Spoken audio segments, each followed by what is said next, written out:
ప్రచురించారు. అదేవిధంగా యూట్యూబ్ను షేక్ చేస్తున్న పేరుగల్ల పెద్దిరెడ్డి దుమ్ము రేపుతున్న నాగదుర్గ సాంగ్ అని కూడా ప్రచురించారు. ఇక తిరుమల లడ్డూపై చంద్రబాబుది దుష్ప్రచారమని, చంద్రబాబుకు దేవుడంటే భయం భక్తి లేవని వైసీపీ అధినేత జగన్ సంచలనమైన వ్యాఖ్యలు చేశారు. అదేవిధంగా భారత్కు పుతిన్ ఘన స్వాగతం పలికిన ప్రధాని మోడీ అని, ప్రోటోకాల్ పక్కకు పెట్టి ఎయిర్పోర్ట్లో స్వాగతం పలికినట్టుగా కూడా ప్రచురించారు. ఇక సీఎం సభ సూపర్ హిట్. ఆదిలాబాద్లో సభకు జనస్పందనపై సీఎం హర్షం వ్యక్తం చేశారు. మంత్రులు నేతలకు సీఎం అభినందనలు తెలియజేశారు.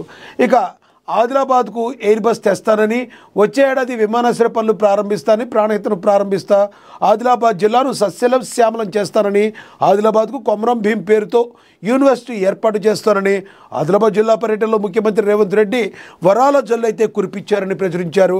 ఇక సీసీఐ ప్రాణహిత అనుమతుల కోసం కేంద్రంపై ఒత్తిడి తెస్తామని, సంక్షేమం అభివృద్ధి రెండు కళ్ళుగా ముందుకు వెళుతుందని, కల్వకుట్ల కుటుంబంలో పైసల పంచాయతీ ఒకరినొకరు పోర్చుకుంటున్నారని కూడా విమర్శలు అయితే చేశారు. దాని గురించి దీనిలో ప్రచురించారు. ముందుగా Telangana rising Bollywood glamour global సమ్మిట్కు సల్మాన్ ఖాన్ వస్తున్నట్టుగా తెలుస్తుంది. మనందరికీ తెలుసు, భారతదేశంలో కూడా సల్మాన్ ఖాన్కి దేశవ్యాప్తంగా కూడా అభిమానులు ఉన్నారు.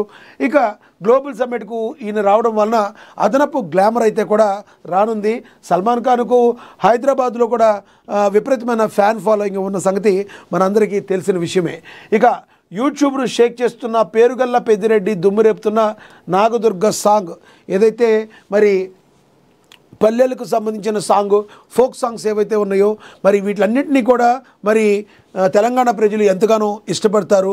మరి ఈ సాంగ్ కూడా బాగా దుమ్ము రేపుతుంది నాగదుర్గ సాంగ్ అని కూడా ప్రచురించడం జరిగింది.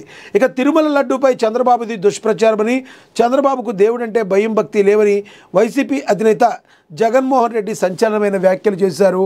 మరి దేవుడికి భయం భక్తి రెండూ లేవని చంద్రబాబు నాయుడికి జగన్మోహన్ రెడ్డి అనడాన్ని ఏ రకంగా చూడాలి మనం అంటే, భయము భక్తి ఏ రకంగా ఉండాలో మరి మనం ఒకసారి విశ్లేషిద్దాం.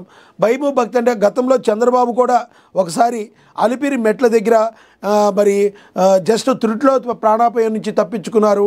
అప్పుల్లో మావోలు నక్సలైట్లు ఎవరైతే ఉన్నారో చంద్రబాబు కాన్వాయ్పై అటాక్ చేయడంతో చంద్రబాబు మరి గాయాల పాలైన సంగతి కూడా మనకి తెలుసు. త్రుట్లో తప్పించుకున్నారు.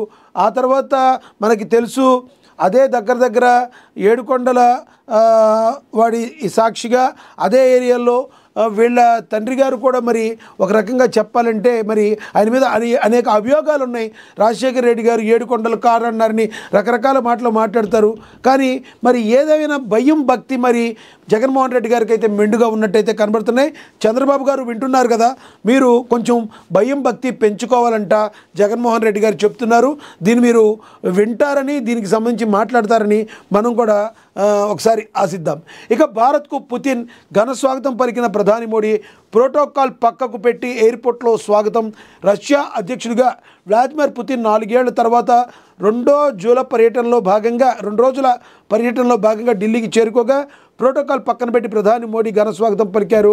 షెడ్యూల్ ప్రకారం సాయంత్రం 6:40 ఆయన విమానం ఢిల్లీలోని పాలం విమానాశ్రయంలో ల్యాండ్ అయింది. ప్రధాని మోడీ అంతకుముందే పాలం విమానాశ్రయానికి చేరుకున్నారు. పుతిన్కి స్వాగతం పలికేందుకు ప్రోటోకాల్ను పక్కన పెట్టారు. స్వయంగా విమానాశ్రయానికి వెళ్ళి పుతిన్కు స్వాగతం పలికారు. విమానాశ్రయంలోనే ఏర్పాటు చేసిన కళాకారుల సంప్రదాయ ప్రదర్శనలు పుతిన్ తిలకించారు. ఇక మరి పుతిన్